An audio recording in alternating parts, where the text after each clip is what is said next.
तो hi guys, क्या हाल है। तो आज का हमारा टॉपिक है दोलन। और दोलन चैप्टर बहुत ही इम्पोर्टेंट है आपके लिए। तो बात करें कि हम दोलन चैप्टर की जानकारियाँ कैसे प्राप्त कर सकते हैं। तो डोंट वरी, दोलन चैप्टर आज एक नहीं है। ठंड में ठंड को बिताने के लिए कुछ ना कुछ आपको चाहिए। क्या कोई चीज़ मिला है? नहीं मिला है तो कोई बात नहीं, आज मिलेगा एक बहुत ही शानदार चीज़, वो भी दोलन। दोलन टॉपिक, इसमें हम बात करेंगे, वो यही हमारा शानदार चीज़ होगा, अभी मज़ा आएगा। तो सबसे पहले बात करते हैं दोलन। दोलन कहते किसे किया है? तो आप लोग अगर पढ़े होंगे स्थानांतरीय गति या घूर्णन गति, तो इसका अध्ययन तो कर चुके होंगे। अब दूसरी बात करते हैं कि हमारे दैनिक जीवन में ऐसी बहुत सी गतियाँ उत्पन्न होती हैं, नहीं देखें? जैसे दीवार, घड़ी के लोलक की गति, दीवार घड़ी के लोलक की गति, लोलक की गति, क्या ये भी दोलन गति है? और इंजन के पिस्टन की गति, इंजन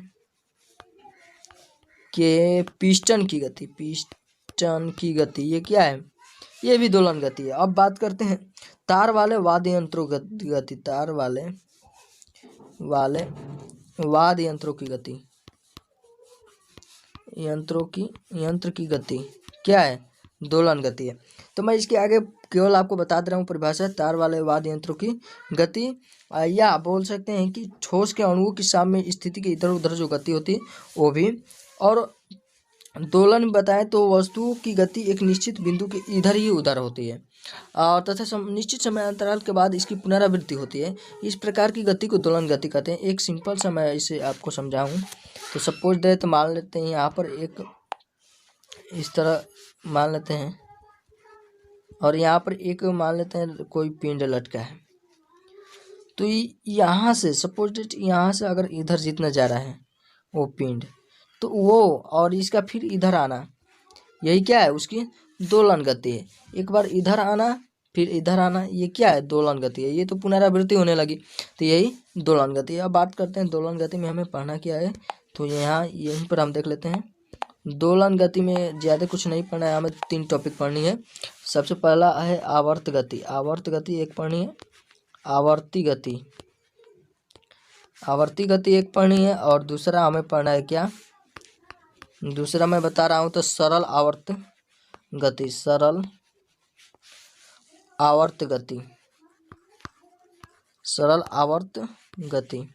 ये एक पढ़ना है हमारा दूसरा। और तीसरा क्या पढ़ना है? तो तीसरा ज़्यादा कुछ नहीं है, विभिन्न प्रकार के दोलन या कंपन कह लीजिए, दोलन या कंपन, सिंपल से लिख रहा हूँ। यहाँ पर एक तीसरा हमारा हेडिंग होगा, विभिन्न प्रकार के दोलन या कंपन। तो ये हमें 3 टॉपिक पढ़ना है। चलिए हम बात करते हैं कुछ और एक्स्ट्रा टॉपिक में। तो यहाँ पर देख रहे होंगे कि यहाँ पर हमारा दिया गया है आवर्ती गति है। यहाँ पर आवर्ती गति टॉपिक लिया गया है। तो इस टॉपिक में क्या, सबसे पहले आवर्ती गति किसे कहते हैं वो देखेंगे। तो आवर्ती गति बहुत ही इम्पोर्टेंट है, यानी कि दोलन चैप्टर है, और दोलन चैप्टर में हम बात कर रहे हैं। तो आई होप कि यह वीडियो आपको पसंद आए। तो लाइक ठोकिए। देखिए गाइस, लाइक ठोकेंगे तभी तो मज़ा आएगा। तो लाइक ठोकते जाइए, मारिए इतने लाइक को कि थोड़े से कि लाइक वाले बटन टूट जाए। तो देखिए यहाँ पर अब बात करते हैं आवर्ती गति किसे कहते हैं। सबसे पहले कोई भी पूछेगा, सपोज दैट मान लीजिए मैं इंटरव्यू लेने वाला आपका हूं और मैं आपसे कहूं कि आवर्ती गति क्या है, तो आप क्या जवाब देंगे? या मैं कर दूं कि पीरियोडिक मोशन क्या है, तो आप क्या जवाब देंगे? नहीं पता होगा तो नहीं, कुछ नहीं जवाब बोल पाएंगे। लेकिन वही आप थोड़ा भी जानते होंगे तो इंटरव्यू में ज़रूर ही थोड़ा बोल देंगे।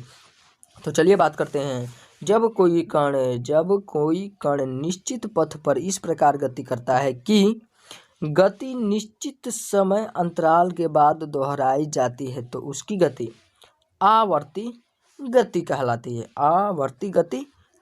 है। जब कोई कण निश्चित पथ पर इस प्रकार गति करते हैं, मान लेते हैं यहाँ पर ये सपोज दैट यही वाला, ये निश्चित पथ पर मान लेते हैं इधर गति कर रहा है, इधर ही गति मान लेते हैं, इधर जाना है इसे, तो गति कर रहा है। लेकिन उसी निश्चित समय अंतराल में फिर वो इधर भी आ रहा है, तो इसकी गति क्या होगी? इसकी गति जो होगी वो आवर्ती गति होगी। अब बात करते हैं कि आवर्तकाल क्या है। यहाँ पर आवर्तकाल भी दे दिया है, तो आवर्तकाल को बोलेंगे कि वह न्यूनतम समय अंतराल जिसके बाद गति दोहराई जाती है, दोहराई जाती है, गति का आवर्तकाल कहलाता है। अर्थात यहाँ से जितना इधर जाएगा फिर इधर आएगा जितने सेकंड में, वही क्या है उसका आवर्तकाल, यानी कि टी है। समझ में आ गया। चलिए अब बात करते हैं यहाँ पर, यदि आवर्ती गति में यदि किसी क्षण टी पर कण का विस्थापन yt हो तो क्या होता है कि yt इक्वल टू क्या हो जाएगा, बदलता जाएगा y t, इसी तरह y t प्लस 2t, इसी तरह बदलता जाएगा y t प्लस 3t, फिर आगे इसी तरह बढ़ता जाएगा। ठीक ना, तो ये याद रखिएगा। अब बात करते हैं आगे, ज़्यादा कुछ इसमें टॉपिक नहीं है। अब बात करते हैं आवर्ती गति के उदाहरण क्या है। तो आवर्ती गति के आप उदाहरण बहुत से देखे होंगे। तो आवर्ती गति में बात करें तो पृथ्वी की अपनी अक्ष के परितः घूमना, यहाँ पर थोड़ा आपको टाइपिंग में गलत हो गया है, यहाँ पढ़ता नहीं है, परितः है। घूर्णन गति क्या, यानी कि कोई भी पृथ्वी जो है अपने अक्ष के परितः 24 घंटे क्या करती रहती है, गति करती रहती है। तो ये उसका क्या है, आवर्तकाल है। यहाँ तक समझ में आ गया। अब बात करते हैं पृथ्वी की सूर्य के परितः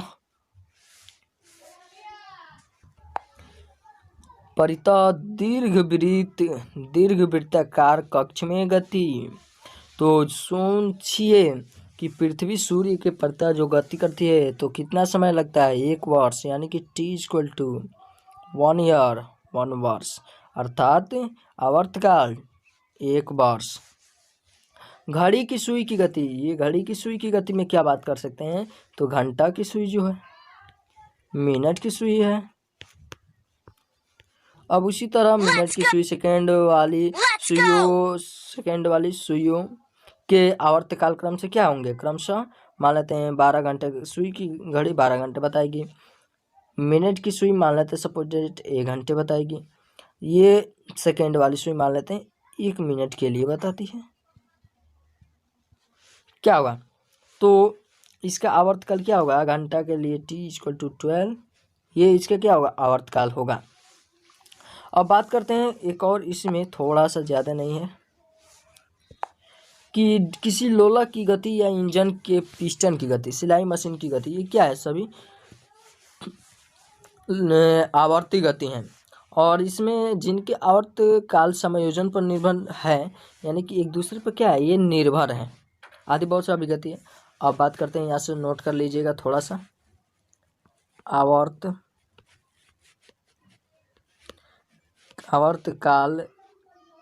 टी के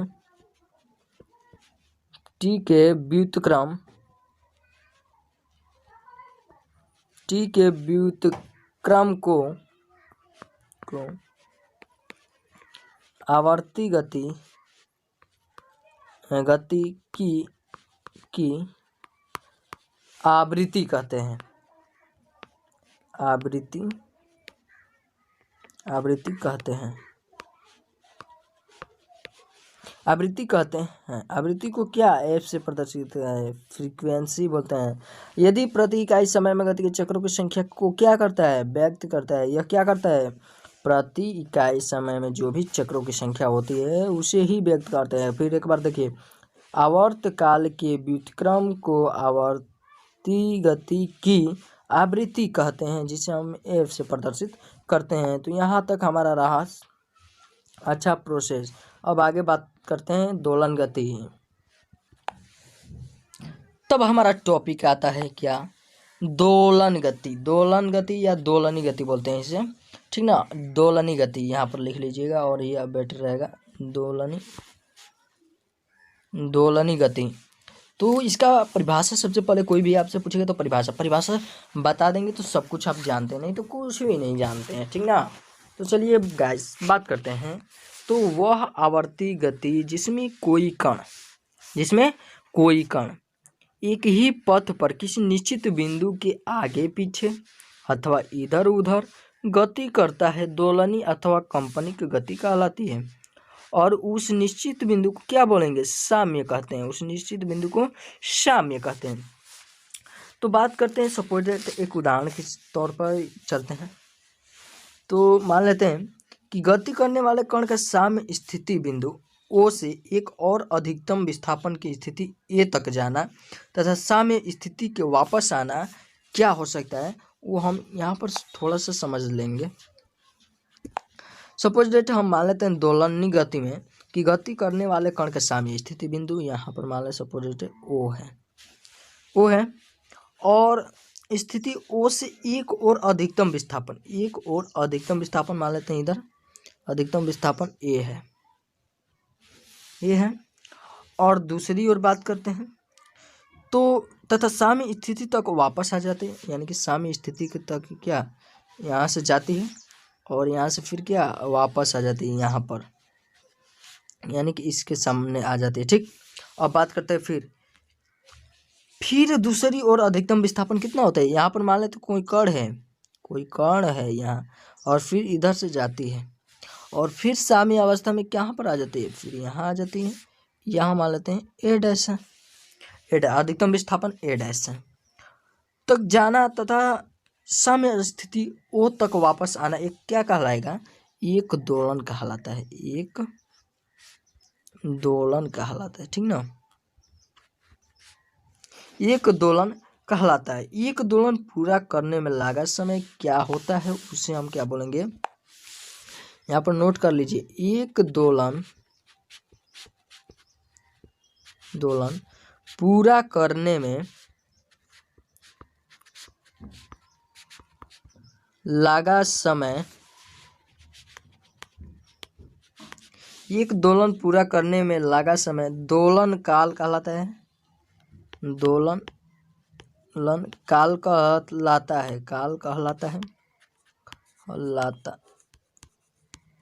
कहलाता है या फिर कह लीजिए कि आवर्त काल कहलाता है। टी, अब देखिए ये मान लेते हैं सपोज दैट ये हमारी कौन सी स्थिति थी, पहली स्थिति मान लेते हैं। अब दूसरी स्थिति में बात करते हैं। दूसरी स्थिति हमारी क्या हो सकती है, तो साम्य स्थिति से किसी एक और कोण का अधिकतम विस्थापन दोलन आयाम कहता है। सपोज दैट यहाँ पर साम्य स्थिति है, अधिकतम इधर ही जो विस्थापन होगा वही हमारा क्या कहलाएगा, आयाम कहलाएगा। तो इसका परिभाषा होगा कि साम्य स्थिति से किसी एक और कोण का अधिकतम विस्थापन दोलन का आयाम कहलाता है। अब बात करते हैं इसमें, ये तो हो गया। अब थोड़ा सा एक और इसमें टॉपिक हम देखेंगे, दोलनी गति के उदाहरण। यहाँ पर मैं हेडिंग बना दे रहा हूँ, दोलनी गति के उदाहरण।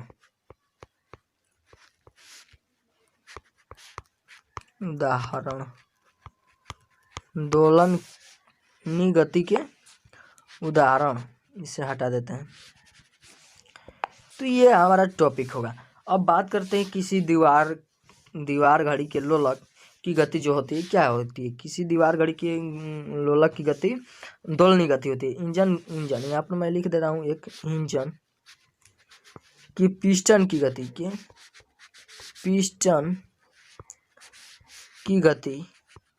क्या होता है, क्या है, तो दोलनी गति का उदाहरण है। दूसरा सिलाई मशीन की सुई की गति, सिलाई मशीन की जो सुई की गति होती है वो भी दोलनी गति होती है। और एक नया हम बात करते हैं, नए टॉपिक आपको बताएंगे। किसी ठोस में अणुओं की गति, नोट कर लीजिए, किसी ठोस में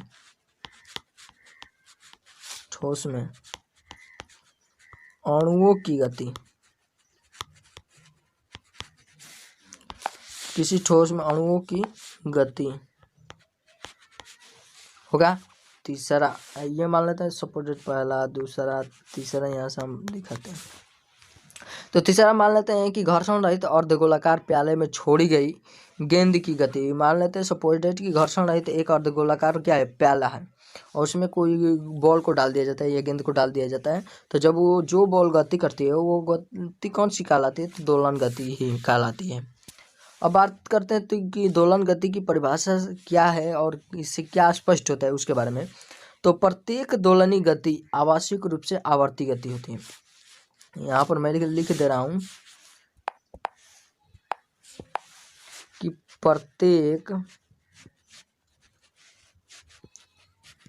दोलन गति प्रत्येक दोलनी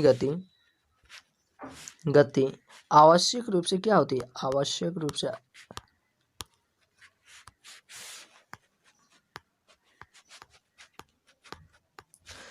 से आवर्ती गति होती है। आवर्ती गति होती है। तभी देखें आपकी आवर्ती गति के कुछ उदाहरण इसमें मिला था ना, गति होती है। परंतु प्रत्येक आवर्ती गति का दोलनी गति होना आवश्यक नहीं है। अब यह कहना आवश्यक नहीं है कि जो आवर्ती गति कर रहे हैं, अब बात करते हैं आवर्ती गति दोलन गति नहीं हो सकती, दोलनी गति नहीं हो सकती, नहीं हो सकती।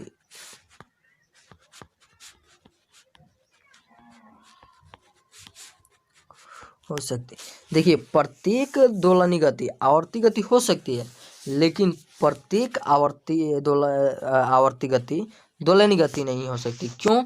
क्योंकि इसका कुछ कंडीशन है। देखिए, मैं कंडीशन भी दिखा रहा हूँ आपको। तो यहाँ पर दोलनी गति के उपयोग कुछ उदाहरण हम आपको दिए थे कि एक उदाहरण दिए थे किसी दीवार घड़ी के लोला की गति। ये क्या है? ये आवर्ती गति के भी उदाहरण है और दोलनी गति के भी उदाहरण। उसी तरह इंजन के पिस्टन की गति के दिए थे, सिलाई मशीन की, ये सब क्या है? तो दोलनी गति आवर्ती गति के दोनों का उदाहरण है। लेकिन आवर्ती गति, एक बात करते हैं, आवर्ती गति में एक नया थोड़ा टॉपिक में बात करते हैं कि जैसे कि पृथ्वी की अक्षीय गति, पृथ्वी के अक्षीय गति। तो देखिए, पृथ्वी की अक्षीय गति जो है आवर्ती गति है, आवर्ती गति है। यहाँ देखिए, यहाँ का नहीं है, वह है आवर्ती गति है। तो क्या यह दोलन गति हो सकता है? तो नहीं हो सकता है। दोलन गति इसे मत लिख लीजिएगा। अगर बाय द वे आपको पेपर में दे दिया गया, सपोज दैट मानकर मैं चलता हूँ कि आपको पेपर में दे दिया गया कि निम्नलिखित में से आवर्ती गति छाटिए तथा दोलनी गति भी छाटिए, तो आप कैसे छाटेंगे? अगर आपको सपोज दैट मान लिया कि पृथ्वी की अक्षीय गति एक नंबर पर है, दूसरे नंबर पर मान लेते हैं, हम दे देते हैं पृथ्वी की कक्षीय गति, पृथ्वी कक्षीय गति तीसरा भी मान लेते हैं, हम दे देते हैं गाड़ी की सुइयों की गति,